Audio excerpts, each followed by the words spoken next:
नीचे कर लें से। हाँ ठीक है, थोड़ा सा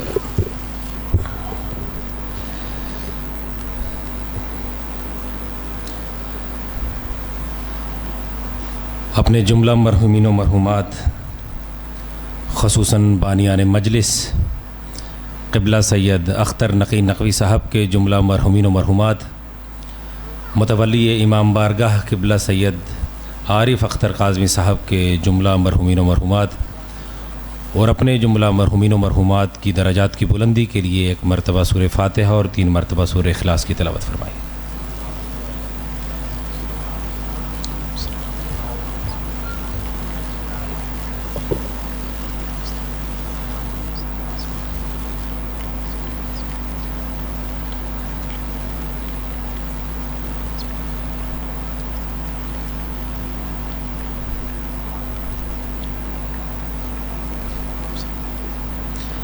अपनी दुआओं की कबूलियत के लिए एक मरतबा मिलकर बावाज़ बुलंद सलावत पढ़िए।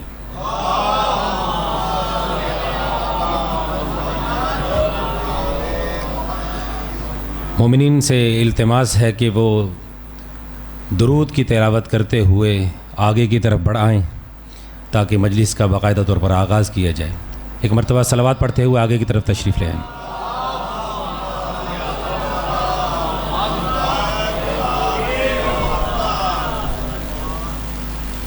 बारे दीगर बावाज़ बुलंद सलावत।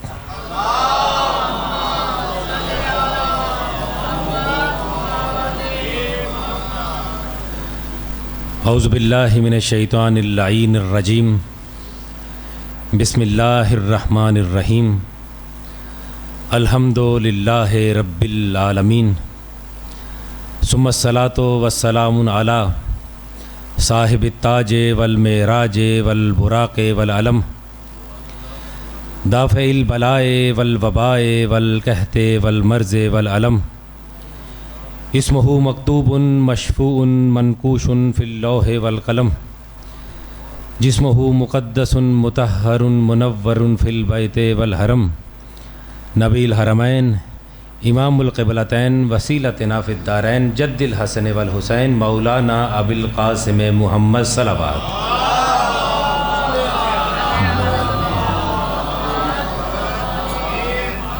वाला इतरतहि तय्यबीन ताहिरीन अल मासूमीन अल मज़लूमीन अल्लज़ीना अज़हबल्लाहु अन्कुमुर रिज्सा व तहहरहुम तत्हीरा सलावत।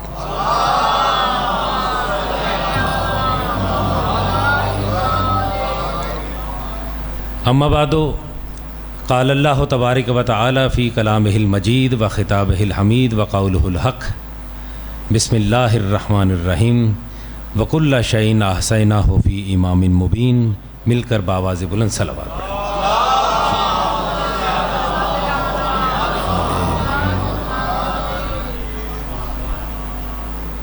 अज़ीज़ान गिरामी, मासूमीन का फ़रमान है और इस फ़रमान को शहीद अव्वल शमसुद्दीन मोहम्मद बिन मक्की आमुली ने अपने मजमूए के अंदर रसूलुल्लाह की हदीस को लिखा है कि अश-शैतान व शैतानान, तवज्जो कीजिएगा, अश-शैतान व शैतानान, शैतान 2 तरह के होते हैं। अब आप फरमान को सुनकर नतीजा खुद अखज़ करते चली जाइएगा। वो कहते हैं कि रसूलुल्लाह ने फरमाया कि अश-शैतान व शैतानान, शैतान 2 तरह के होते हैं। एक अश-शैतान व मिनल जिन और दूसरे अश-शैतान व मिनल इंस। एक जिनों में शैतान होते हैं और दूसरे इंसानों में शैतान होते हैं। वो कहते हैं कि अगर जिनों वाले शैतान तुम्हारे सामने आ जाएं तो उनके सामने ला हौला वला कुव्वत अगर पढ़ा जाए तो वो चले जाते हैं, और अगर इंसानों वाले शैतान तुम्हारे सामने आ जाएं, अगर उनके सामने मोहम्मद वाले मोहम्मद पर दरूद पढ़ा जाए तो वो चले जाते हैं। अपने मुक़द्दस क़ुलूब को वलाए अहले बैत की खुशबू से मुअत्तर मुअम्मर करते हुए बावाज़ बुलंद सलावत पढ़ें। सल्ले अला मुहम्मद। याद रखिए कि वो मुकाम, वो जगह कि जहाँ पर मोमिनीन तशरीफ़ फरमा हों, वो जगह खुद ब खुद मुतबर्रिक हो जाती है। ये जगह के जो काज़मी साहब ने इमाम बारगाह के लिए मुतय्यन फरमाई है, ये बारगाह के लिए मखसूस जगह है, और वो जगह जो मज़ीद शामिल हो जाएगी, इमाम बारगाह का हिस्सा बन जाएगी, उसको जहन में रखते हुए इस जुमले को सुनिएगा। मैंने कहा कि वो जगह के जहाँ पर मोमिनीन तशरीफ़ फरमा हों, वो जगह खुद ब खुद मुतबर्रिक हो जाती है। वो जगह के जहाँ पर फ़ज़ाइल व मसाइब अहले बैत मोहम्मद बयान हों, वो जगह खुद ब खुद मुतबर्रिक हो जाती है। याद रखिए कि ये जगह उस वक़्त तक कोई हैसियत नहीं रखती थी जब तक ये जगह मोहम्मद व अहले बैत मोहम्मद से मंसूब नहीं थी, और वो जगह के जो अहले बैत मोहम्मद से अभी मंसूब नहीं है, वो कोई हैसियत नहीं रखती। लेकिन मैंने कहा कि वो जगह के जो मोहम्मद व अहले बैत मोहम्मद से मंसूब हो जाती है, उसकी अहमियत क्या है। मैंने कहा कि वो जगह के जहाँ पर मोहम्मद व अहले बैत मोहम्मद का जिक्र ना हो, उसकी कोई हैसियत नहीं होती। लेकिन वो जगह के जो मोहम्मद व अहले बैत मोहम्मद से मंसूब हो जाए, वो बड़े बड़े महलों पर भी फ़ख्र करती हुई नज़र आती है कि मुझे ये फ़ख्र हासिल है कि मुझ पर आले मोहम्मद का जिक्र हो रहा है।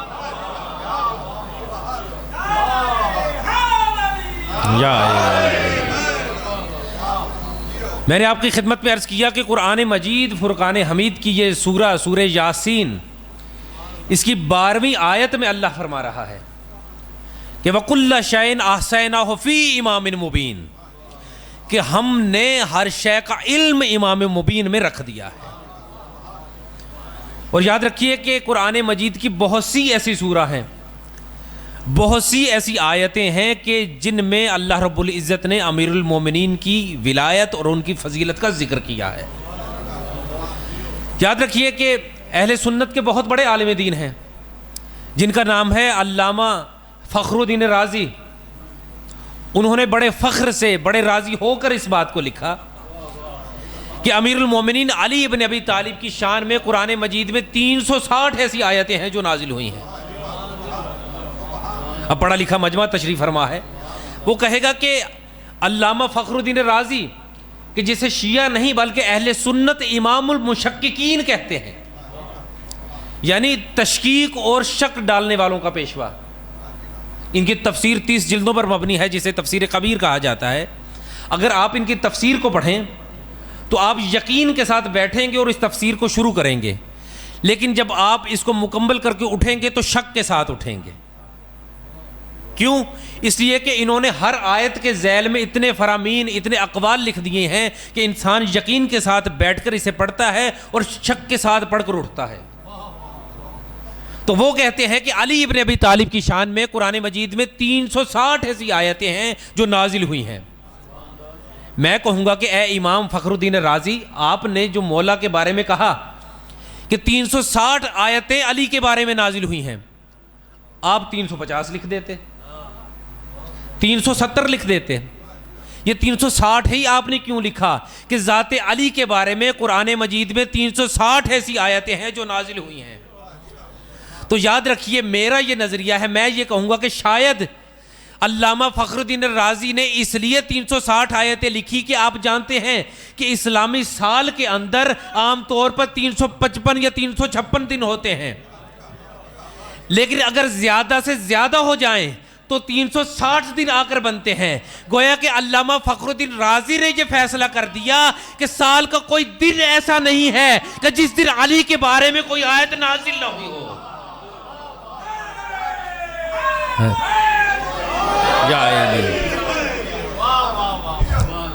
साल का कोई दिन ऐसा नहीं है कि जिस दिन किबला अमीरुल मोमिनीन के बारे में कोई आयत अल्लाह ने नाजिल न की हो।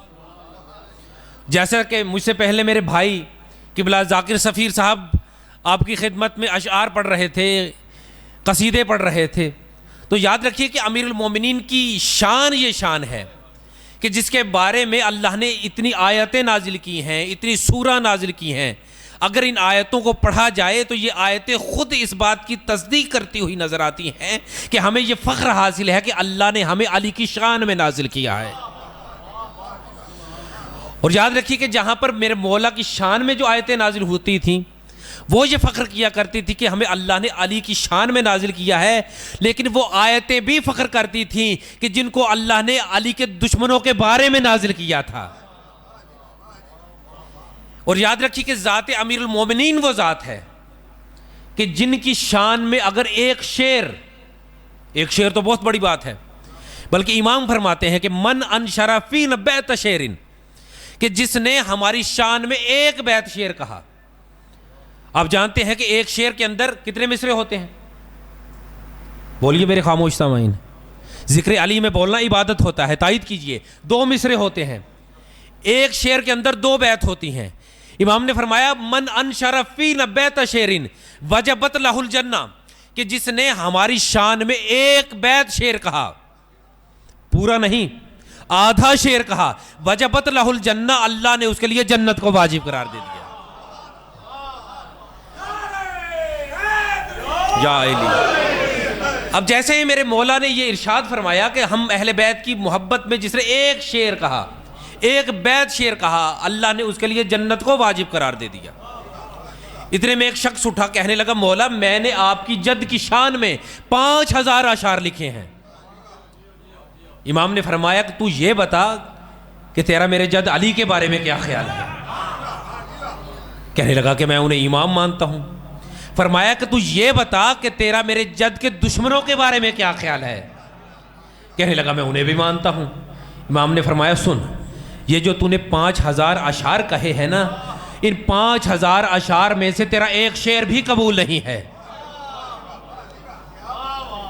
कहने लगा अभी तो मौला आपने कहा था कि जिसने हमारी शान में एक बैत शेर कहा अल्लाह ने उसे जन्नत का हामिल करार दे दिया, और अब आप कह रहे हैं कि मैंने 5000 अशार कहे हैं, मेरा एक भी शेर कबूल नहीं। मौला इसकी वजह क्या है? इमाम ने बताया कि याद रख, चूंकि तू हमारे दुश्मनों से भी मोहब्बत रखता है इसलिए तेरा एक शेर भी कबूल नहीं है।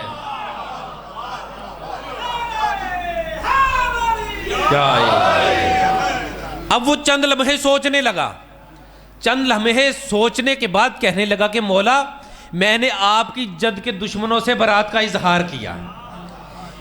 जब उसने ये जुमला कह दिया तो इमाम ने फरमाया कि अब एक शेर कह।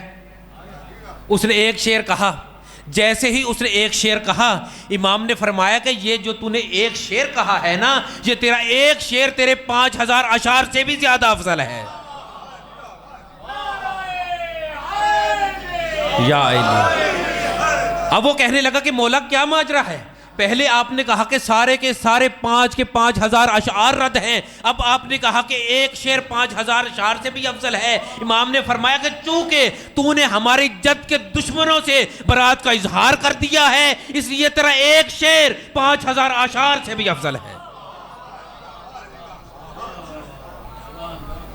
चूंकि आप जिस अंदाज से माशाल्लाह अमीरुल मोमिनीन की फजीलत को, विलायत को सुन रहे हैं, इसलिए मैं दिल खोल कर आपकी खिदमत में अमीरुल मोमिनीन के इख्तियारात बयान कर रहा हूँ।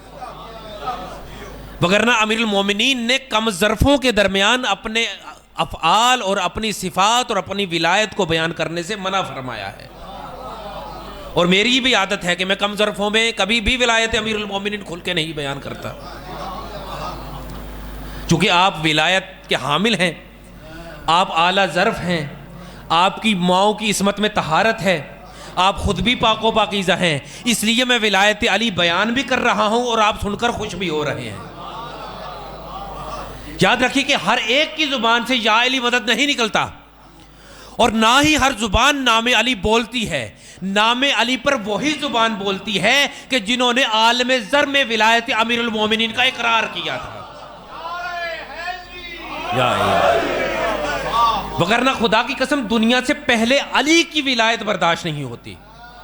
अगर मैं आपके दूसरे इमाम, दूसरे अली, इमाम ज़ैनुल आबिदीन की विलायत को बयान करना शुरू कर दूं तो खुदा की कसम आप हैरत में पड़ जाएं।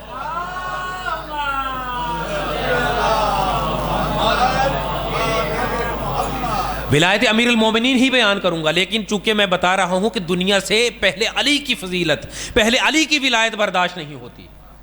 अगर अगले अली की विलायत को पढ़ना शुरू किया जाए तो दुनिया हैरत में पड़ जाएगी।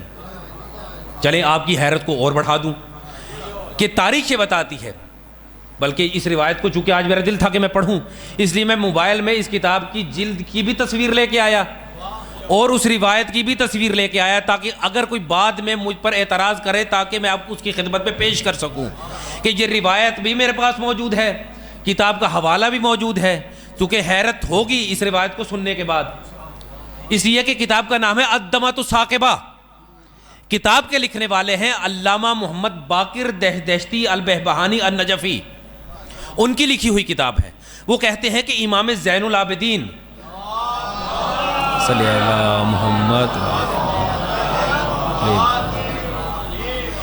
चौथे इमाम और पांचवें इमाम तशरीफ़ फरमा थे। चंद असहाब ख़ास, तमाम असहाब नहीं, चंद असहाब ख़ास तशरीफ़ फरमा थे।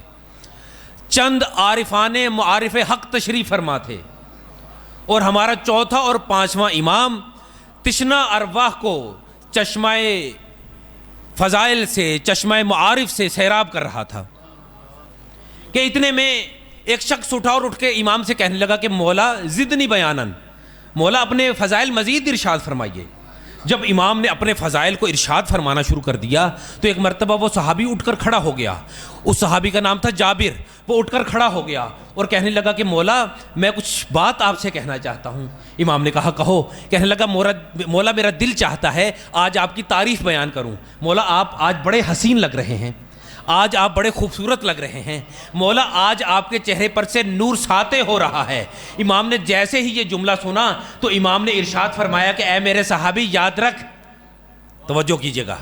इमाम मुस्कुराए। इमाम ने मुस्कुरा कर इरशाद फरमाया कि ऐ बंदा मोमिन याद रख, तुम्हारा ये ज़ाहिरी बशरियत, तुम्हारा ये ज़ाहिरी बशरियत तुम्हारे लिए तुम्हारी हकीकत है, जबकि हमारी ये ज़ाहिरी बशरियत हमारा लिबास है। तवज्जो कीजिएगा। इमाम ने फरमाया कि तुम्हारी ये ज़ाहिरी बशरियत तुम्हारी हकीकत है, जबकि हमारी ये बशरियत हमारा लिबास है। हम जब चाहें इसे तब्दील कर सकते हैं, यानी हम जब चाहें हम में से कोई अली बन सकता है, जब चाहें हम मोहम्मद बाकिर बन सकते हैं।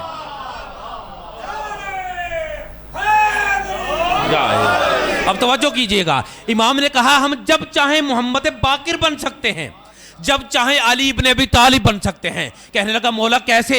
इमाम ने मोहम्मद बाकिर को अपने पास बुलवाया।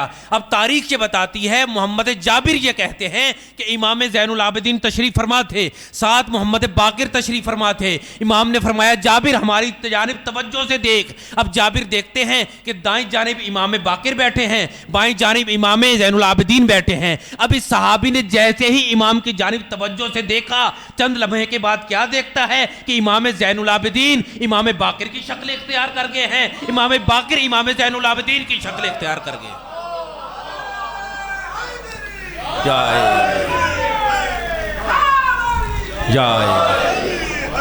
इमाम ने फरमाया कि हमारी ज़ाहिरी बशरियत हमारी मुट्ठी में है, हम जब चाहें इसे उतार दें, जब चाहें इसे तब्दील कर दें।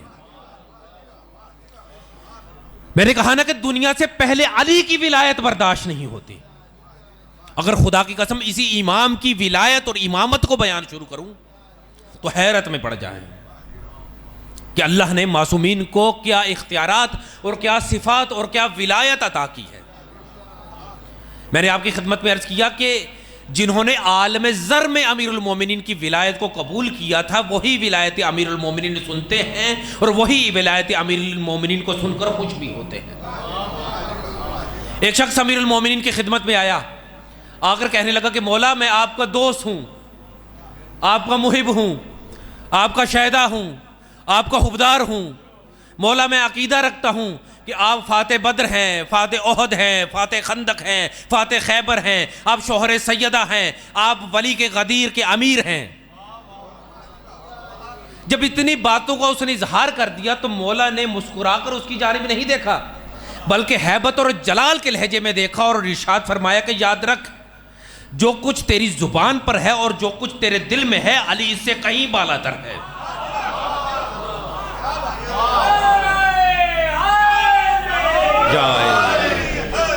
फरमाया कि मैं अली उससे कहीं बालातर हूं, जो कुछ तेरे दिल में है और जो कुछ तेरी जुबान पे है। मौला ने फरमाया याद रख, जो तू जुबान से इकरार कर रहा है उस चीज का तू दिल से इकरार नहीं करता। तू जुबान से मेरी विलायत का तो इकरार करता है मगर दिल से मेरी विलायत का इकरार नहीं करता। कहने लगा मौला क्या दलील है आपके पास? मौला ने फरमाया याद रख, जब आलम ज़र में मेरी विलायत को पेश किया जा रहा था तो उस वक्त तो तू मौजूद ही नहीं था। मौला ने फरमाया कि जब आलम ज़र में मेरी विलायत को पेश किया जा रहा था उस वक्त तो तेरा वजूद ही नहीं था। गोया अमीरुल मोमिनीन वहां पर भी देख रहे थे। मालूम हुआ कि जिसने वहां पर विलायत का इकरार किया था वही यहां पर विलायत का इकरार करेगा। अल्लाह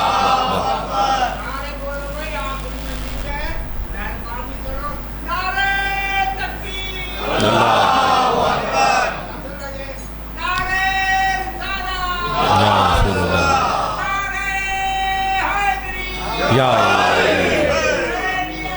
जिंदाबाद जिंदाबाद जिंदाबाद मुर्दाबाद मुर्दाबाद मुर्दाबाद।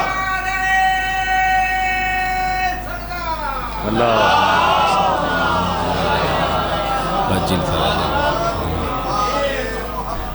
मैंने आपकी खिदमत में अर्ज किया कि जिसने वहां पर अमीरुल मोमिनीन की विलायत का इकरार किया था वही यहां पर बोलेगा।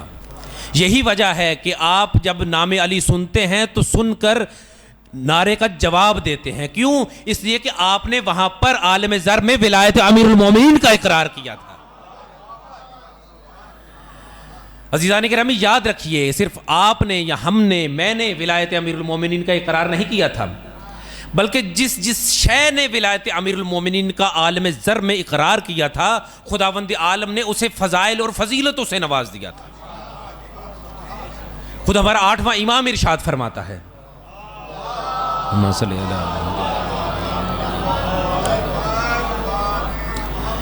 कि खुदावंद आलम ने सबसे पहले कायनात में जिस चीज़ पर अमीरुल मोमिनीन की विलायत को पेश किया था वो ये 7 आसमान थे। तवज्जो कीजिएगा, इन्नल्लाह अरज़ा विलाय अमीरुल मोमिनीन अला समावाते सब, कि अल्लाह ने सबसे पहले 7 आसमानों पर अमीरुल मोमिनीन की विलायत को पेश किया था। अब सबसे पहला आसमान कि जिसने अमीरुल मोमिनीन की विलायत को पेश किया वो कौन सा आसमान था? इमाम फरमाते हैं वो सबसे पहला आसमान के जिसने सबसे पहले अमीरुल मोमिनीन की विलायत को पेश किया और कबूल किया वो 7वां आसमान था। अब जब इस 7वें आसमान ने अमीरुल मोमिनीन की विलायत को कबूल किया फज़य्यनहा बिल अर्श, जब 7वें आसमान ने विलायत अमीरुल मोमिनीन को कबूल कर लिया तो खुदावंद आलम ने 7वें आसमान को अर्श से मुज़य्यन कर दिया। फिर फरमाया कि दूसरे दर्जे पर जिस आसमान ने अमीरुल मोमिनीन की विलायत को कबूल किया वो ये 4था आसमान था। जब इस आसमान ने विलायत अमीरुल मोमिनीन को कबूल किया तो खुदावंद आलम ने इसे बैतुल मामूर फज़य्यनहा बिल बैतुल मामूर, तो खुदावंद आलम ने इसे बैतुल मामूर से मुज़य्यन कर दिया। बस मैं तेजी से आगे की तरफ बढ़ रहा हूं। फिर फरमाया कि वो तीसरा आसमान कि जिसने तीसरे दर्जे पर अमीरुल मोमिनीन की विलायत को कबूल किया वो ये ज़मीन का आसमान था कि जिसने विलायत अमीरुल मोमिनीन को कबूल किया। जब इस आसमान ने विलायत अमीरुल मोमिनीन को कबूल किया फज़य्यना बिल कवाकिब, तो खुदावंद आलम ने इसे सितारों से मुज़य्यन कर दिया। अब अभी आप मजलिस के बाद बाहर जाएंगे ना तो आसमान पर देखिएगा आपको सितारे नजर आएंगे। इन सितारों के रोशन होने की वजह यह है कि इस आसमान पर जो सितारे चमक रहे हैं इसकी वजह यह है कि इस आसमान ने विलायत अमीरुल मोमिनीन को कबूल किया था।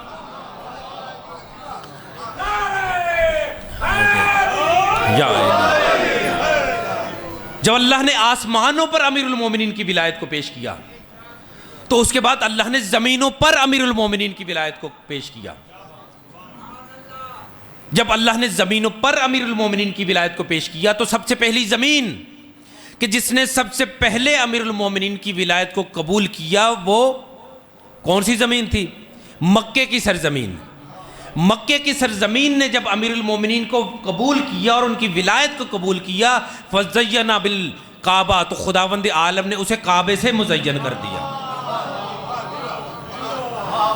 फिर दूसरे नंबर पर जिस ज़मीन ने अमीरुल मोमिनीन की विलायत को कबूल किया वो कौन सी सरजमीन थी? वो सरजमीन मदीना थी कि जिसने अमीरुल मोमिनीन की विलायत को कबूल किया। अल्लाह ने कहा कि ऐ सरजमीन मदीना, तूने अली की विलायत को कबूल किया है, इसलिए क़यामत तक के लिए रसूलुल्लाह का हरम यहां पर होगा। फिर तीसरे नंबर पर जिस जमीन ने अमीरुल मोमिनीन की विलायत को कबूल किया वो कौन सी जमीन थी? अर्ज़िल कूफा, वो कूफा की सरजमीन थी। अल्लाह ने कहा कि ऐ सरजमीन कूफा, तूने अली की विलायत को कबूल किया, फ़ज़य्यना बिअमीरुल मोमिनीन, कहा कि क़यामत तक के लिए वजूद अमीरुल मोमिनीन से मैंने तुझे मुज़य्यन कर दिया। तो जब आसमान ने भी अमीरुल मोमिनीन की विलायत को कबूल कर लिया, ज़मीनों ने भी विलायत अमीरुल मोमिनीन को कबूल कर लिया, इसके बाद अल्लाह ताला ने इन्नल्लाह अरज़ा विलायत अमीरुल मोमिनीन अलल इजबाल, खुदावंद आलम ने पहाड़ों पर अमीरुल मोमिनीन की विलायत को पेश किया। सबसे पहले 3 पहाड़ कि जिन्होंने अमीरुल मोमिनीन की विलायत को कबूल किया, वो 3 पहाड़ थे। सलासत अजबलिन, सबसे पहला पहाड़ कि जिसने सबसे पहले अमीरुल मोमिनीन की विलायत को कबूल किया वो कौन सा पहाड़ था? जबलुल अकीक, वो अकीक का पहाड़ था। जब अकीक के पहाड़ ने अमीरुल मोमिनीन की विलायत को कबूल किया तो अल्लाह ने कहा कि ए अकीक के पहाड़, तूने विलायत अमीरुल मोमिनीन को कबूल किया, मैंने क़यामत तक के लिए हर मोमिन की अंगूठी में तुझे मुस्तहब करार दे दिया।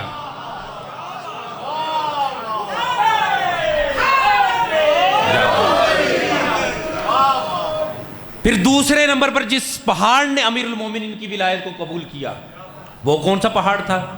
जबलुल फेरोजज, किबला सामने बैठे हैं, उन्होंने फेरोजा पहना हुआ है।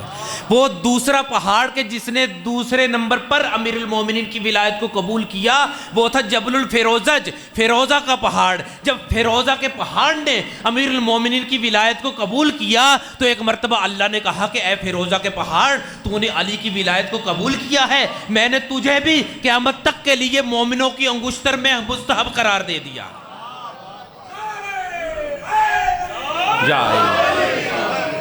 फिर तीसरा पहाड़ कि जिसने विलायत अमीरुल मोमिनीन को कबूल किया वो कौन सा पहाड़ था? वो याकूत का पहाड़ था, जबलुल याकूत, याकूत का पहाड़। जब इसने भी विलायत अमीरुल मोमिनीन को कबूल किया तो अल्लाह ने कहा मैंने तुझे भी मोमिनीन की अंगुश्तर में मुस्तहब करार दे दिया।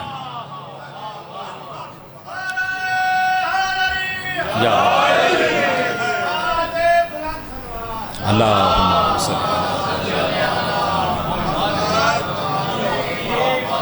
अच्छा, अगर कोई हैरत में मुब्तला हो तो हवाला भी देता चलूं।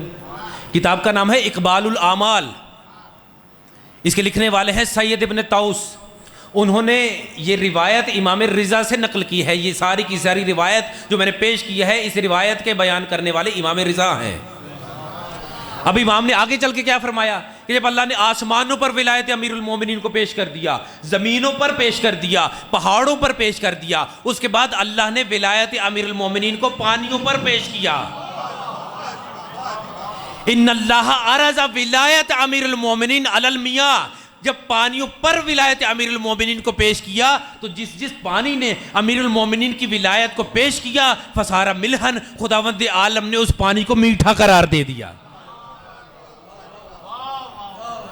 फिर इसके बाद जिस जिस पानी ने विलायत अमीरुल मोमिनीन को कबूल नहीं किया फसारा अज़बन, खुदावंद आलम ने उसे कड़वा बना दिया। अब आप देखें कि जहां जहां जिस जिस जमीन में आपको मीठा पानी नजर आए तो इसका सबूत यह है कि उसने विलायत जनाब अमीर को कबूल किया था, और जहां पर कड़वा नजर आए इसका मतलब यह था कि वह मुनकरे विलायत अमीरुल मोमिनीन है।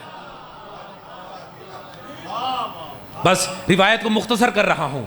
फिर क्या फरमाया? फिर जब आसमानों पर, जमीनों पर, पहाड़ों पर, पानियों पर विलायत अमीरुल मोमिनीन को पेश किया, उसके बाद अल्लाह रब्बुल इज्जत ने परिंदों पर विलायत अमीरुल मोमिनीन को पेश किया।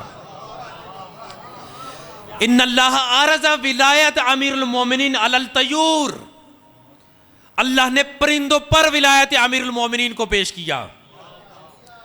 जिस जिस परिंदे ने विलायत अमीरुल मोमिनीन को कबूल किया फसारा फसीहन, खुदावंद आलम ने उसे मीठी जुबान वाला करार दे दिया, और जिसने कबूल नहीं किया फसारा अखरसा, खुदावंद आलम ने उसे बुरी आवाज वाला करार दे दिया। अब जिस जिस परिंदे की आवाज़ आपको बड़ी अच्छी नज़र आए, बड़ी खूबसूरत नज़र आए, तो इस बात की दलील है कि उसने जनाब अमीर की विलायत को कबूल किया था। और जिसकी आवाज़ आपको बुरी लगे, इस बात का सबूत है कि वो मुनकिर विलायत है अमीरुल मोमिनीन।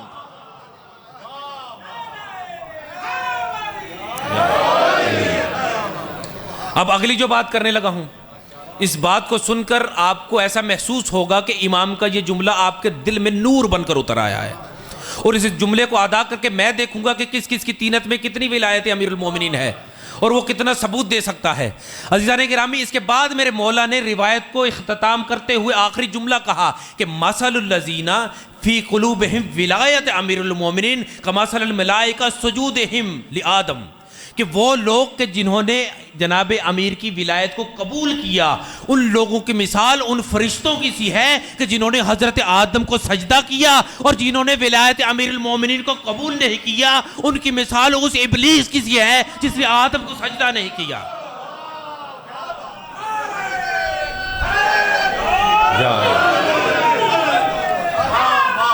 या जिंदा और सलामत रहिए। अली अली अली चमन चमन कली कली अली अली अली नगर नगर गली गली अली अली अली नगर नगर गली गली अली अली अली अली नारे हैदरी या अली या अली या अली अल्लाहुम्मा सल्ली अला मुहम्मद। सलामत रहिए, शादो आबाद रहिए। अज़ीज़ान गिरामी, विलायत अमीरुल मोमिनीन वो नुस्खा है जो हर मुश्किल में मुश्किल कुशाई करने वाला है। मैंने आपकी खिदमत में अर्ज़ किया कि दुनिया के हर राहबर ने, हर पेशवा ने, हर रहनुमा ने, हर ऋषि ने, हर मुनि ने, हर पैगंबर ने, हर नबी ने बवक्त मदद अमीरुल मोमिनीन को याद किया है, और जिसने विलायत अमीरुल मोमिनीन को कबूल किया उसी को खुदावंद आलम ने इज्जत और अजमत अता कर दी। याद रखिए कि जब भी किसी पर कोई मुश्किल आती तो अमीरुल मोमिनीन ही के तवस्सुत से उसकी दुआ कबूल होती है। तारीख़ बताती है, शरह नहजुल बलागा में इब्न हदीद मोतज़िली ने इस रिवायत को लिखा है। वो कहते हैं कि रसूलुल्लाह तशरीफ़ फरमा थे, असहाब रसूल में से एक शख्स आया, उसने आकर कहा कि या रसूलुल्लाह, मैं एक मुश्किल में मुब्तला हूँ, मेरे लिए दुआ कर दीजिए। रसूलुल्लाह ने अपने हाथों को उठाया और दुआ की, अल्लाहुम्मा बिहक़्क़ि अली, बारह तुझे अली का वास्ता मेरे इस सहाबी की मुश्किल को आसान कर दे। जैसे ही रसूलुल्लाह ने दुआ की, उसकी दुआ मुस्तजाब हुई, वो चला गया। चंद दिन के बाद एक और शख्स आया, उसने कहा या रसूलुल्लाह, मेरी फला मुश्किल है। फिर रसूलुल्लाह ने दुआ के लिए हाथ उठाए, कहा कि अल्लाहुम्मा बिहक़्क़ि अली, बारह मेरे इस सहाबी की मुश्किल को अली के वसीले से आसान कर दे। तीसरे दिन कोई और सहाबी आया, उसकी मुश्किल भी अली के वसीले से मांगी गई, कबूल हुई। अब जब असहाब ने ये बैठकर सोचा कि ये मुहाजिर क्या है कि जो भी रसूलुल्लाह के पास जाता है जाकर कहता है कि या रसूलुल्लाह, हमारी फ़लाँ मुश्किल है, फ़लाँ हाजित है, फ़लाँ मुश्किल में हम मुब्तला हैं। हम रसूलुल्लाह से कहते हैं या रसूलुल्लाह हमारे लिए दुआ करें। रसूलुल्लाह दुआ करते हुए हर वक्त यही कहते हैं, अल्लाहुम्मा बिहक़्क़ि अली, बारह तुझे अली का वास्ता इस मेरे सहाबी की मुश्किल को आसान कर दे। अब चंद लोग कहने लगे कि हमारा भी दिल करता है कि रसूल हमारे भी वसीले से कोई दुआ करें। एक ने कहा मेरे वसीले से भी रसूल दुआ करें, शायद कबूल हो जाए। दूसरे ने कहा मेरे भी वसीले से दुआ मांगे, शायद कबूल हो जाए। किसी और ने कहा कि मेरे भी वसीले से दुआ मांगे, कबूल हो जाए। अब सब के सब इकट्ठे होकर ये सोचने लगे कि अब कोई ऐसा मौका आना चाहिए कि जब अली किसी मुश्किल में मुब्तला हो, फिर देखें कि रसूलुल्लाह किसके वसीले से दुआ मांगते हैं। अब चंद दिन गुजरने थे कि अली इब्न अबी तालिब रसूलुल्लाह की बारगाह में आए। आकर रसूलुल्लाह से कहा कि या रसूलुल्लाह, आज मैं मुश्किल में मुब्तला हूँ। अब तारीख से बताती है कि रसूलुल्लाह ने मुसल्ला बिछाया, 2 रकत नमाज पढ़ी। 2 रकत नमाज पढ़ने के बाद अपने हाथों को उठाया कि अल्लाहुम्मा बिहक़्क़ि अली, इंदा का इग़फ़िर ले अली, बारेलाह तुझे अली का वास्ता, अली के वसीले से अली की दुआ को कबूल कर ले।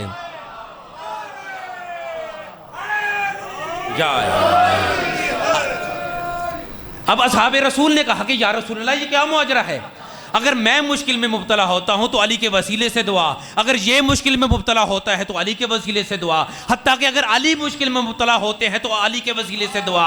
पैगंबर ने फरमाया तुम तो अली की बात कर रहे हो, अपनी बात कर रहे हो, जब मैं मोहम्मद भी मुश्किल में मुब्तला होता हूं तो मैं भी अली के वसीले से दुआ करता हूं।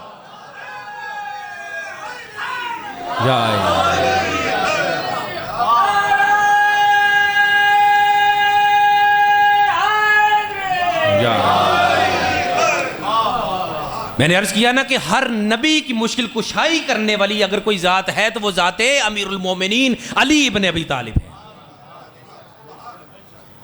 अमीरुल मोमिनीन का नाम ही एक मुजर्रब नुस्खा है कि सिर्फ अगर अली अली अली अली अली अली करते रहे तो जितनी भी मुश्किलात होंगी वो सब की सब टल जाएंगी।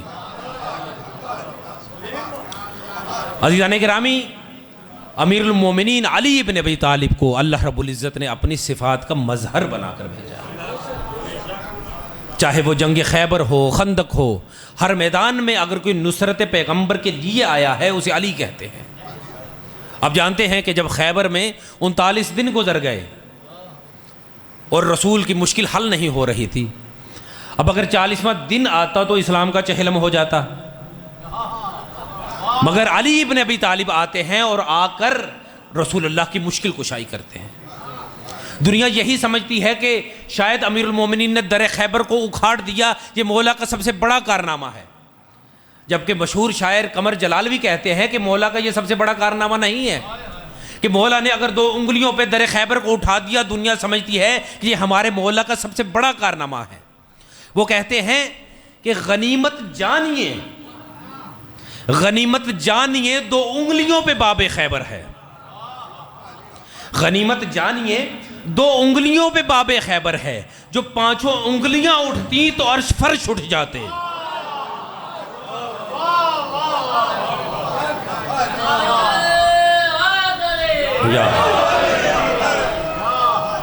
इसलिए अमीरुल मोमिनीन का नाम अमीरुल मोमिनीन के हवाले से जो नादे अली है, इसको अपनी ज़िंदगी का वजीफ़ा बनाइए, इसलिए कि यह मुजर्रब नुस्खा है। नादे अली पढ़ के खुद अमीरुल मोमिनीन को हदिया कीजिए, जितनी भी मुश्किलात होंगी वो सब की सब हल हो जाएंगी।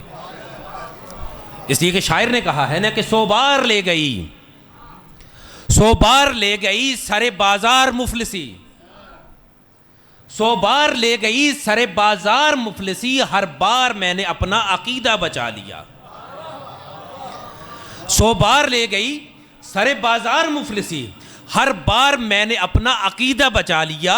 मैंने पढ़ा था अपनी हिफाजत के वास्ते, नादे अली ने सारा इलाका बचा लिया।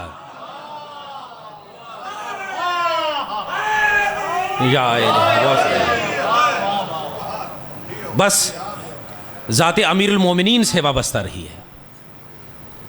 ज़ाते अमीरुल मोमिनीन वो ज़ात है कि जिसको खुदावंद आलम ने कायनात की मुश्किल कुशाई के लिए भेजा है। और खुदा की कसम हम खुशनसीब हैं, अपने बख्त पर, अपनी किस्मत पर नाज किया कीजिए कि हम जनाब अमीर की विलायत के मानने वाले हैं। इसलिए कि क़यामत के दिन अगर किसी शख्स की नमाज़ें मुकम्मल हों, रोज़े मुकम्मल हों, हज मुकम्मल हो, उस वक़्त तक वह जन्नत में नहीं जा पाएगा जब तक कि उसके पास अली के हाथों से दिया हुआ जन्नत का परवाना मौजूद नहीं होगा।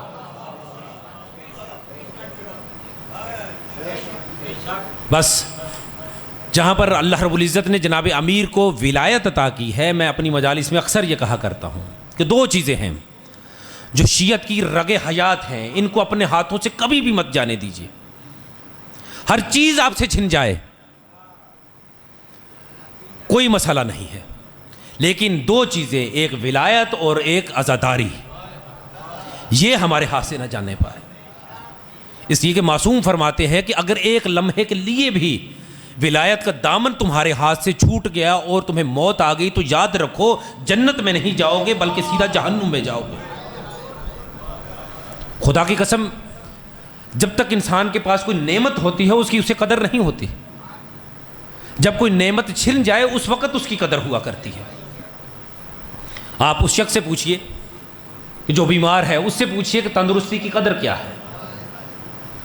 सेहतमंद इंसान को सेहत की कदर नहीं होती। सेहत की कदर उसे मालूम है जो कि बीमार है। उससे पूछिए, वो कहेगा कि तंदुरुस्ती हज़ार नेमत है। यानी जब इंसान तंदुरुस्त हो तो हज़ारों अल्लाह की नेमतें हैं, इंसान उनसे फ़ायदा उठा सकता है।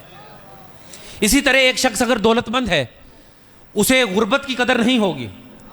गुर्बत की कदर उससे पूछिए कि जिसके पास दौलत नहीं है।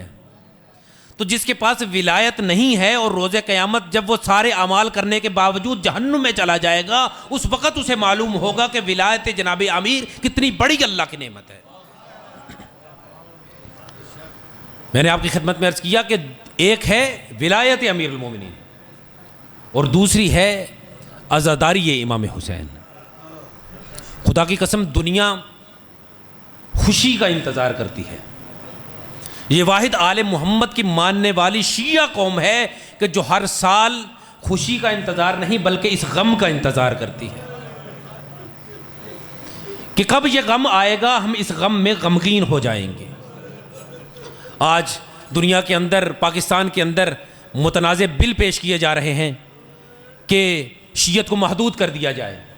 खुदा की कसम पैगाम देना चाहता हूँ शान हुसैन से इस मिंबर से मैं कि आज़ादारी जिस तरह से चल रही है, आज़ादारी के दुश्मनों को बता दीजिए कि ये आज़ादारी जैसे चल रही है इसे इसी रवानी के साथ चलने दीजिए। इसलिए कि आज़ादारी जैसे चल रही है इसी तरह अगर चलेगी तो दुश्मनान शियत का इसी में फ़ायदा है। मैं उनकी हिमायत में उनको मशवरा दे रहा हूँ, जैसे शियत चल रही है इसे इसी तरह से चलने दें। क्यों? इसलिए कि जब आप देखें कि एक दरिया अपनी रवानी के अंदर चल रहा होता है तो वो दरिया अपनी रवानी में अपनी हदों के अंदर रहकर चल रहा होता है। लेकिन अगर कोई कहे कि इसके दरमियान में मैं बांध दूं तो क्या दरिया की रवानी रुक जाएगी? क्या होगा? ये पानी अपनी हदों से बाहर निकलकर वहां तक पहुंच जाएगा जहां ये पहले पहुंचा हुआ नहीं था। मैं दुनिया को ये पैगाम देना चाहता हूं कि ये आज़ादारी जिस तरह से चल रही है इसे चलने दीजिए। अगर आप इसके आड़े आएंगे तो ये आज़ादारी वहां तक पहुंच जाएगी जहां ये पहले पहुंची नहीं थी। मुझे ये बताइए कि चंद साल पहले जहां आज़ादारी नहीं होती थी आज वहां हो रही है कि नहीं हो रही? आज शियत की वजह से दुनिया उन हकायक से आशना हो रही है जहां पहले आशना नहीं हो रही थी। तो ये दो चीजें हैं, एक है विलायत अमीरुल मोमिनीन, दूसरी है आज़ादारी। इसको कभी भी हमने अपने हाथ से नहीं जाने देना। बस अदादारों, यही आज़ादारी है कि जो इमाम हुसैन अलैहिस्सलाम ने अपने शियों से तलब की है। हम जितनी भी आज़ादारी कर लें, हम इस आज़ादारी का हक अदा नहीं कर सकते। ये तो उसी बतूल से पूछिए कि जिसका एक ही दिन में सारे का सारा घर उजड़ गया।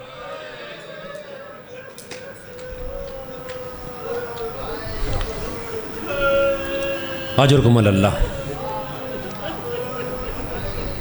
एक शख्स जब हमारे चौथे इमाम के पास आया ना और आकर उसने कहा कि मौला, हम आपके बाबा को याद करके रोते हैं, क्या आपके बाबा भी हमें याद करते हैं?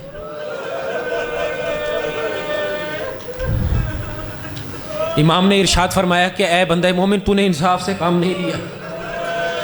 कहा कि बोला क्यों?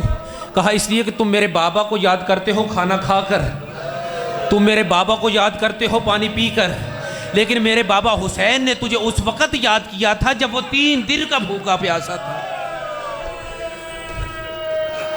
और मुझे कहा था कि बेटा ज़ैनुल आबिदीन, बेटा जब मदीने जाना ना तो मेरे शियों को जाकर मेरा पैगाम देना। कहा बाबा क्या पैगाम दो?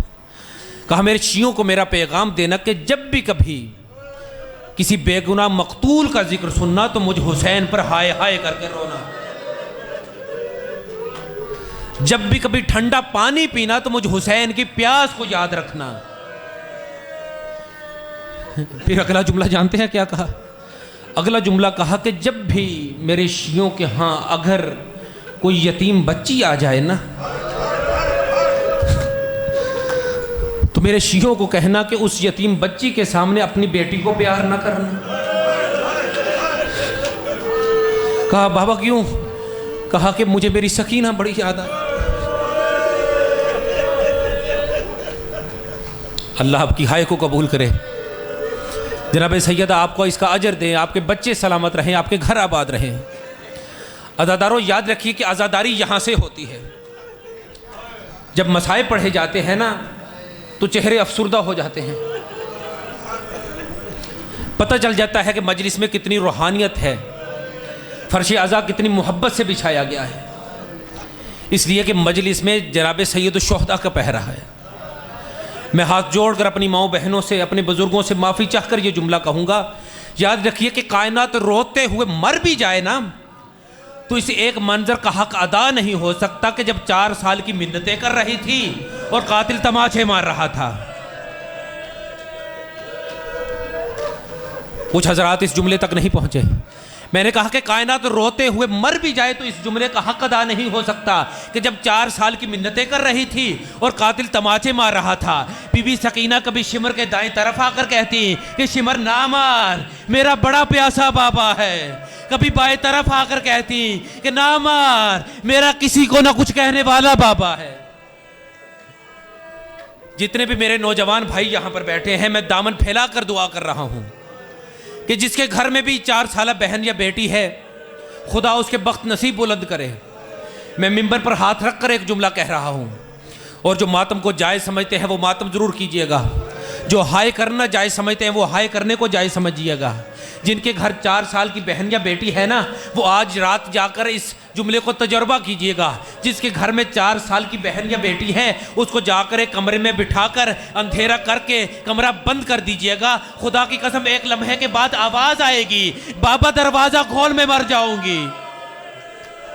अजरुकुम अल्लाह, भैया दरवाज़ा खोल, मैं मर जाऊंगी। बस मुकद्दर हुसैन की सकीना का कि कहां शाम का जिंदान, कहां हुसैन की यतीम बेटी। अज़ादारों, अगर कोई बाप अपनी 4 साल बेटी को झिड़क भी दे ना तो खुदा की कसम उसकी सिसकियां बंद नहीं होती। बस मुकद्दर हुसैन की सकीना का, जिसे कूफा से लेकर शाम तक तमाचे मारे जाते रहे। सर झुका ले वो बंदा जिसे अब भी रोना नहीं आया। मैं अपनी माओ बहनों से माफ़ी तलब करके ये जुमला कहूँगा कि बीबी सकीना की उम्र थोड़ी है और बीबी के गम बहुत ज़्यादा है। बस अदादारों, ये मेरा कोई कमाल नहीं है, मजलिस की कबूलियत है जो आपकी आंखों से आंसू बह रहे हैं। बस अदादारों, याद रखिएगा, शाम के जिंदान में 3 सवाल बीबी ज़ैनब ने बीबी सकीना से किए थे। पहला सवाल जानते हैं क्या किया? बेटियों के बाप मुझे इस जुमले पे माफ़ कीजिएगा, शाम के जिंदान में बीबी ज़ैनब ने 3 सवाल बीबी सकीना से किए। कहा कि बेटी सकीना, जब तेरे बाबा का कातिल तेरे बाबा को कत्ल कर रहा था तो आप खैमे में वापस क्यों नहीं आई थी? तो बीबी ने जानते हैं क्या जवाब दिया है? बीबी ने कहा कि मैंने सुना था कि अगर कातिल के सामने बेटी चली जाए तो कातिल को रहम आ जाता है। कहा कि क्या कातिल को रहम आया? कहा कि नहीं फूफी अम्मा, मैं मिन्नतें करती रही मगर कातिल को रहम नहीं आया। मैं हाथ जोड़कर कहती रही कि किसी को ना कुछ कहने वाला मेरा बाबा है, मेरे बाबा को कत्ल न कर, मगर उस जालिम को रहम नहीं आया। बस अदादारों, उसके बाद बीबी ज़ैनब ने दूसरा सवाल किया। कहा कि बेटी मुझे दूसरे सवाल का जवाब दे, जब जालिम ने तेरे बाबा को कत्ल कर दिया आप उस वक्त भी तो खैमे में वापस नहीं आई थी। कहा फूफी अम्मा, मैंने सोचा था कि जालिम मेरे बाबा को कत्ल करके चला जाएगा, मैं अपने बाबा के सर को अपनी आगोश में ले लूंगी, लेकिन उस जालिम ने मेरे बाबा के सर को कलम करके जालिम ने अपने नजिस हाथों को मेरे बाबा की जुल्फों में डाला। मैंने उसे कहा कि जालिम मेरे बाबा के सर को इस तरह से न था, मुझे मेरे बाबा का सर दे, मैं थाम के बताती हूँ कि कैसे मेरी दादी फातिमा सर को पकड़ा करती थी। अजरुकुम अल्लाह। अज़ादारों, मैंने तो अभी मसाइब शुरू ही नहीं किए कि आपके चेहरे सुर्ख हो गए हैं, आपसे जुमले बर्दाश्त नहीं हो रहे हैं। बस अज़ादारों, मुझे आलम गाजी अब्बास की कसम है, मुझे कुरान के 30 पारों की कसम है, खुदा की कसम, करबला से लेकर कूफा तक, कूफा से लेकर शाम तक का काफिला और ये सफ़र इतना सख्त था कि हर बीबी मुश्किल में थी, हर बच्चा तकलीफ में था, लेकिन सबसे ज़्यादा अगर कोई तकलीफ में बीबी थी ना तो हुसैन की 4 साल बेटी सकीना थी। आप पूछे क्यों? इसलिए कि सब बीबियों के हाथों में हथकड़ियाँ थीं, हर बीबी के हाथों में हथकड़ियाँ थीं, हर बीबी के हाथों में बेड़ियाँ थीं, हर बीबी के हाथों में रस्सियाँ थी, लेकिन हुसैन की 4 साल बेटी के गले में रस्सी थी। अजरुंग अल्लाह। बस अदादारों, मैं इस बीबी की शहादत आपकी खिदमत में पेश करना चाहता हूँ। मज़ीद सुनना चाहेंगे आप हजरात?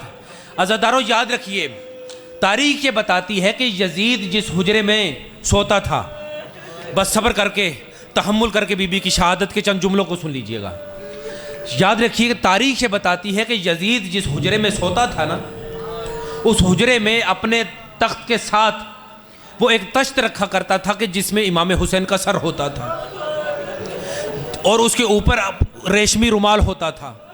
अब इस रिवायत का बयान करने वाला ताहिर इब्न अब्दुल्ला दमिश्की है। वो कहता था कि मैं यजीद का सिपाही भी था और सरे हुसैन का चौकीदार भी था। वो कहता था कि एक रात जब हुसैन की यतीम बेटी ने जिंदान में गिरिया करना शुरू किया ना, तो एक मर्तबा हुसैन के सर ने तड़पना शुरू कर दिया। जब हुसैन के सर ने तड़पना शुरू कर दिया तो एक मर्तबा रेशमी रुमाल नीचे आकर गिर गया। हुसैन के सर ने तड़पना शुरू कर दिया, हुसैन की आंखों से खून जारी हो गया। एक मर्तबा जिंदान शाम की जानिब रुख करके हुसैन के सर ने कहना शुरू कर दिया कि बहन ज़ैनब, मैंने कहा था ना कि हर कोई मुझ पर रोए, हर कोई मुझ पे गिरिया करे, मगर मेरी बेटी सकीना मुझ पर ना रोए। मुझसे मेरी बेटी सकीना का रोना बर्दाश्त नहीं होता। बस अदादारो, जैसे ही जिंदान शाम में हुसैन की 4 साल बेटी तक हुसैन की ये आवाज़ पहुंची है, तो अज़ादारों एक मर्तबा बीबी सकीना ने अपनी फूफी से कहना शुरू कर दिया। कहा कि भैया सज्जाद, मेरा बाबा हुसैन मुझसे बाहर जिंदान में मिलने के लिए आया है। हर बीबी इस बीबी को बड़ा दिलासा देती कि सकीना खामोशी से बैठ जा, गिरिया ना कर, तू इतना ज़्यादा गिरिया ना कर। लेकिन खुदा की कसम तारीख से बताती है कि बीबी सकीना इतना ज़्यादा रोती, कभी जिंदान की इस दीवार से जाकर टकराती, कभी जिंदान की उस दीवार से जाकर टकराती। दीवारों के साथ टकराने से खुदा की कसम जिंदान की दीवारें भी सुर्ख हो गई, सकीना की पेशानी भी सुर्ख हो गई। खुदा की कसम, जब जिंदान शाम में बीबी के रोने से एक मर्तबा शाम के अंदर जलजला आ गया ना, तो एक मर्तबा यजीद ख्वाब से बेदार हो गया। नींद से उठकर कहता है कि आज ताहिर इब्न अब्दुल्ला दमिश्की, तू ये बता कि क्या क़यामत आ गई? उसने कहा कि शुक्र कर क़यामत नहीं आई बल्कि जलजला आया है। कहा जलजला क्यों आया है?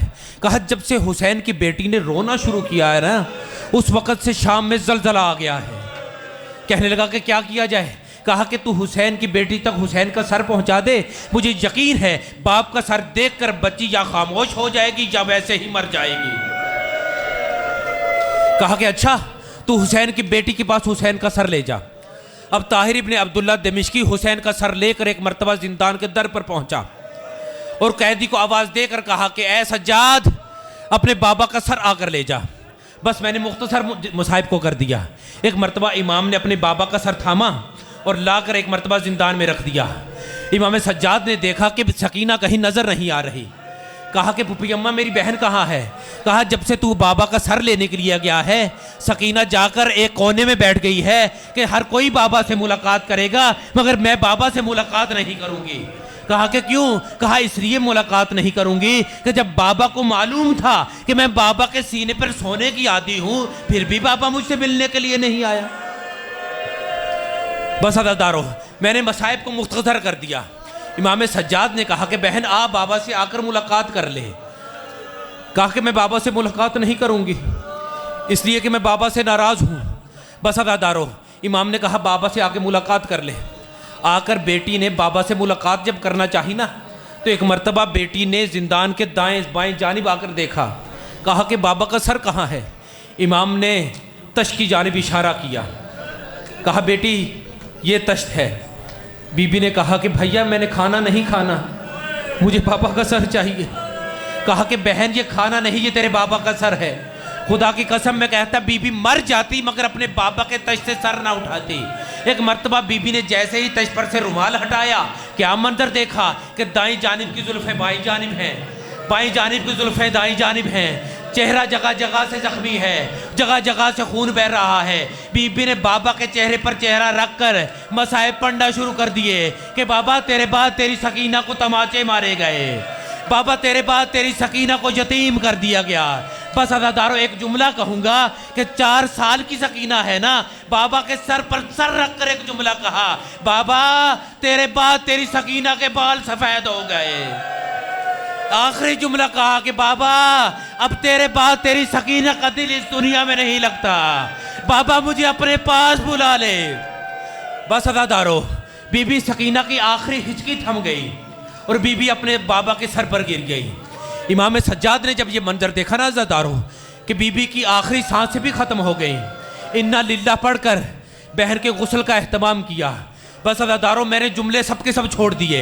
अज़ादारों ये वो वाहिद जनाजा है कि जिसको दफनाने वाला भी कैदी था और दफन होने वाली भी कैदी थी। बस अज़ादारों 24 घंटे तक इमाम ने अपनी बहन को दफन नहीं किया। जानते हैं क्यों? 24 घंटे तक मेरा ये इमाम अपनी बहन के दफन होने के बाद इंतज़ार करता रहा कि शायद अभी कोई मुसलमान आ जाए और आकर कहे कि हुसैन के बेटे तेरी बहन को अभी किसी कब्रिस्तान में दफन कर देते हैं। लेकिन अज़ादारों एक दिन गुजर गया, कोई भी ना आया। लेकिन जो भी जिंदान के पास से गुजरता यही ताना देते हुए गुजरता कि सज्जाद अब अपने चचा अब्बास को क्यों नहीं बुलाता, अब अपने चचा अब्बास को क्यों नहीं बुलाता कि तेरी मदद के लिए आए। एक मर्तबा बहन को कब्र में उतार कर फुरात की जानिब इशारा करते हुए इमाम सज्जाद ने कहा, चाचा सज्जाद तेरी सकीना को अकेला दफन कर रहा हूं, चाचा सब्बात तेरे बाद हम यतीम हो गए।